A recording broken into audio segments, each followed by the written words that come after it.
শেরপুরে অনুষ্ঠিত দুইটি আসনের উপনির্বাচনে নির্লজ্জভাবে কেন্দ্র দখল, ভোট ডাকাতি, জোর করে ব্যালটে সিল মারা, জাল ভোট দেওয়া এবং আমাদের দলের নেতা কর্মীদের উপর নৃশংসভাবে হামলা আক্রমণ করে অনেক লোককে তারা আহত করেছে। একজন মুমূর্ষু অবস্থায় এখন হসপিটালে তারা সময় কাটাচ্ছে।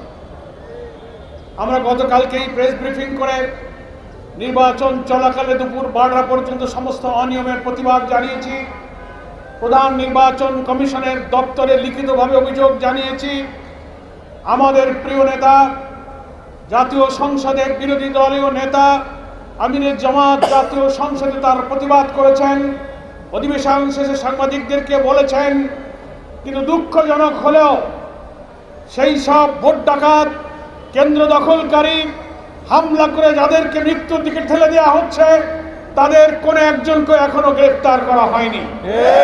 জাতীয় সংসদে দাঁড়িয়ে সরকারি দলের সদস্যরা বলছেন ভোট নিরপেক্ষ নির্বাচন হচ্ছে, আবার প্রধান নির্বাচন কমিশন তার কার্যালয় থেকে দুঃখের সাথে আমরা লক্ষ্য করলাম নির্বাচন চলাকালে এত কিছু বলার পরেও তিনি ব্রিফ করে বলছেন সেখানে নির্বাচন শান্তিপূর্ণভাবে হচ্ছে। অথচ সোশ্যাল মিডিয়াতে, গণমাধ্যমে দেখা যাচ্ছে ভোটার নয়, অনেক লোক ভোট কেন্দ্রে ঢুকে পড়ছে। সাংবাদিকরা জিজ্ঞাসা করছেন তুমি ভোটার না, তুমি আসছো কেন? সে পালিয়ে যাচ্ছে। ভোট কেন্দ্রের মধ্যে বস্তা ভরা বিরিয়ানির প্যাকেট, প্রার্থী ঢুকে দেখছে ব্যালটে সিল মারা, জিজ্ঞাসা করছে প্রিজাইডিং অফিসার কোনো ফেরত দিতে পারছে না। বহু ছবি সোশ্যাল মিডিয়াতে ছড়িয়ে পড়ার পরও কি করে সাংবিধানিক পদে অধিষ্ঠিত প্রধান নির্বাচন কমিশনার বলেন যে সেই নির্বাচন নিরপেক্ষ হয়েছে? আমরা এর তীব্র নিন্দা জানাই। আমাদের আজকের মহানগরী নেতৃবৃন্দ বলেছেন প্রমাণ হলো এত রক্ত, এত আন্দোলন, এত জীবনের বিনিময়ে বিদ্যমান রাষ্ট্র আইন সংস্কার করে নতুন বাংলাদেশের জন্য যে লড়াই আমরা করছিলাম সেই লড়াইয়ের অংশ হিসেবে একটা নির্বাচনে যারা নির্বাচিত হয়ে ক্ষমতায় আসলেন তাদের অধীনে প্রথম এই উপনির্বাচনে আবার সেই আওয়ামী দুঃশাসনের মতো, এমনকি বিএনপির আমলে 94তে যে মাগুরার ইলেকশনের দৃশ্য হয়েছিল সেই দৃশ্যের মতো গতকালকের নির্বাচনে আবার প্রমাণ হয়েছে কোন দলীয় সরকারের অধীনে নির্বাচন নিরপেক্ষ হবে না। আমরা প্রধান নির্বাচন কমিশনারকে বলবো আপনি এই দুইটি আসনের নির্বাচনকে বাতিল ঘোষণা করুন। যে পরিমাণ অনিয়ম, গুরুতর অভিযোগ সোশ্যাল মিডিয়ায় ছড়িয়ে পড়া ছবি প্রমাণ করে সেই নির্বাচন একতরফাভাবে বিএনপির প্রার্থীরা দখল করে তারা কেটে কুটে ভর্তি করে নিয়েছে। এই নির্বাচন আমরা মানি না। নির্বাচন বাতিল করতে হবে। এই দুইটি আসনে পুনর্নির্বাচন দাবি করছে। যারা হামলা করেছে, ভোট কেটেছে, আমাদের লোকদেরকে মেরে মেরে কুপিয়ে ক্ষতবিক্ষত করেছে, তাদেরকে আমরা গ্রেফতার দাবি করছি।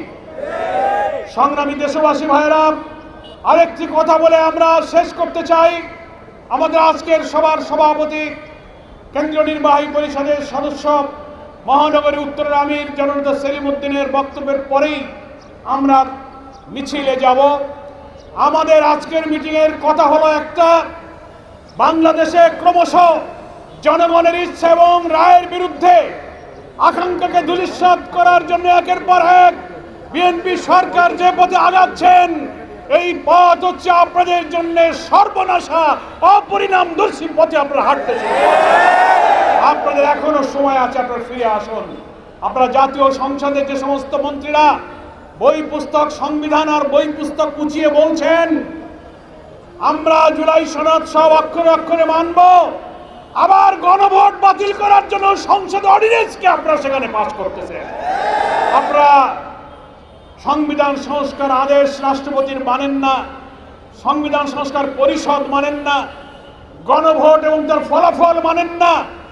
তাহলে তো মাননীয় প্রধানমন্ত্রী, স্বরাষ্ট্রমন্ত্রী, আইনমন্ত্রী যারা পার্লামেন্টের ব্যাপারে কথা বলছেন, একটা কথার জবাব জাতির কাছে দেন। পার্লামেন্টে দাঁড়িয়ে বলুন আপনারা যে গণভোটে হার পক্ষে ভোট দিতে বলেছিলেন, জনগণ, আমরাও তো বলেছিলাম জনগণ 5 কোটি ভোট দিয়েছে। বর্তমান প্রধানমন্ত্রী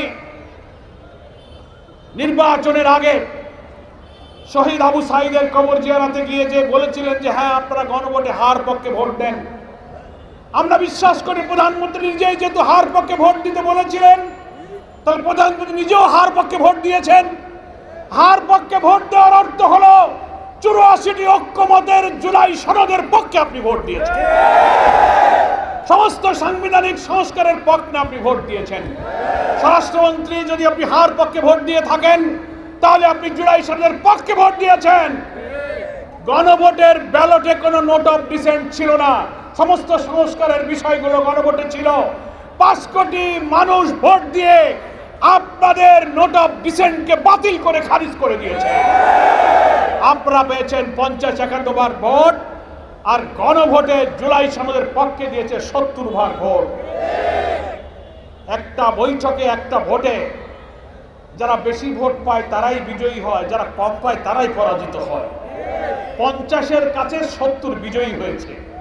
বিজয়ী যারা হয় তাদের সিদ্ধান্তই চূড়ান্ত হয়। আপনারা 8-10টা পয়েন্টে নোট অফ ডিসেন্ট যদি দিয়েও থাকেন, সেইটা ঐক্যমত্য কমিশন গণভোটের ব্যালটে অন্তর্ভুক্ত করে নাই।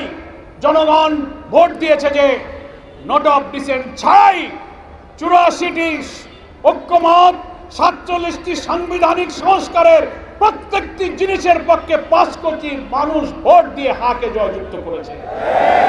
ফলে প্রধানমন্ত্রী এই হার পক্ষে ভোট দিয়েছেন, আইনমন্ত্রী দিয়েছেন, স্বরাষ্ট্রমন্ত্রী দিয়েছেন, তার অর্থ হলো আপনার সংস্কারকে মেনে নিয়েছেন।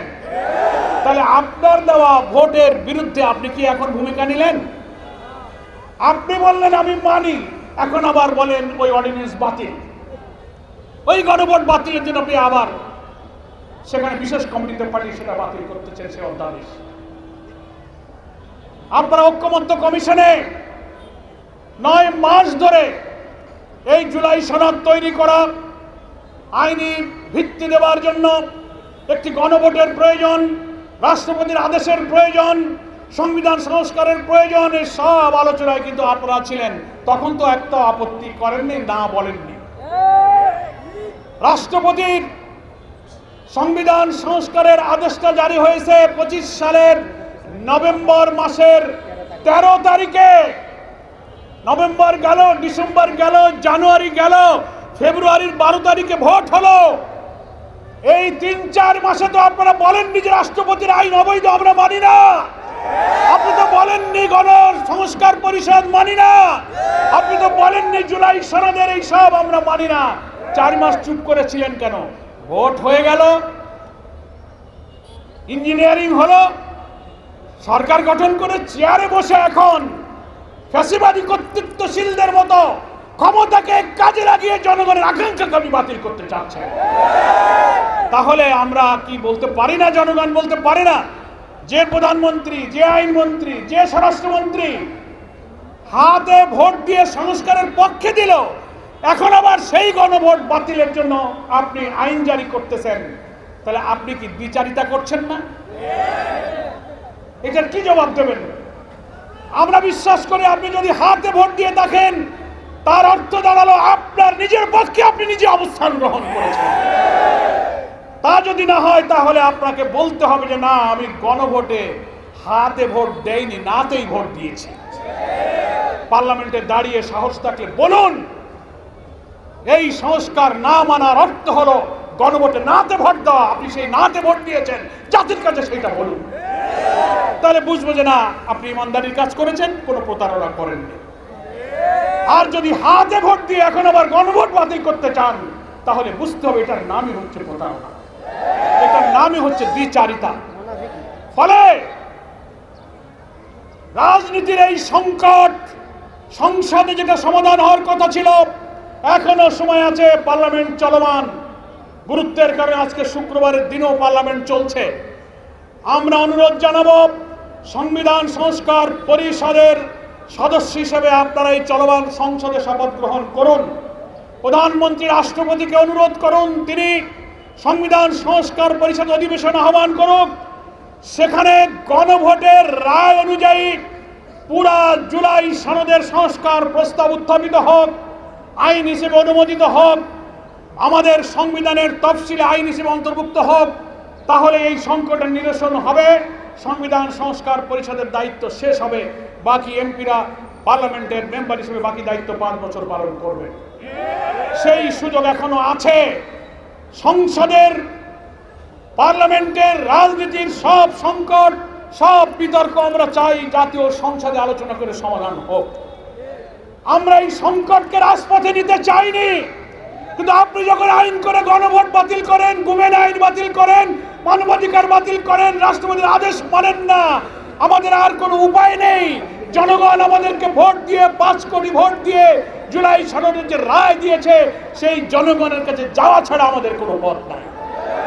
তাই 11 দলীয় ঐক্যের পক্ষ থেকে গতকাল 9 তারিখ থেকে 1 সপ্তাহ গণসংযোগ অভিযান, প্রচারপত্র বিলি, মহানগরীতে বিক্ষোভ, জেলায় বিক্ষোভ, জাতীয় সেমিনার, জুলাই যোদ্ধাদের সাথে মত বিনিময়, অনেক কর্মসূচি ঘোষিত হয়েছে। এরপরে আবার 11 দলের শীর্ষ নেতারা বসবেন, একের পর এক কর্মসূচি আসবে। জনগণকে দুর্বার আন্দোলনের সাথে করে গণভোটের ফলাফল কার্যকর করা ছাড়া এই জাতির সামনে কোনো পথ খোলা নেই। এখন সংকট আপনারা তৈরি করেছেন, আপনাকেই সংকটের সমাধান করতে হবে। আপনি আসুন, এখনো জাতীয় সংসদে বিরোধী দলের সাথে বসুন। জুলাই সনদের অঙ্গীকার অনুযায়ী আপনারা হাতে যদি ভোট দিয়ে থাকেন, তো ভোটের যে ফলাফল, আমরা অন্য কিছু বলি না, আপনি যে হাতে ভোট দিয়েছেন সে হার ফলাফলই আপনি কার্যকর করুন। এটাই সংকটের সমাধান হবে।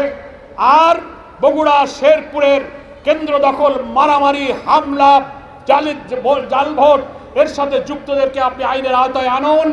এই নির্বাচনের ফলাফল বাতিল করুন, এই দুটো আসনের নতুন নির্বাচনের তফসিল ঘোষণা করুন।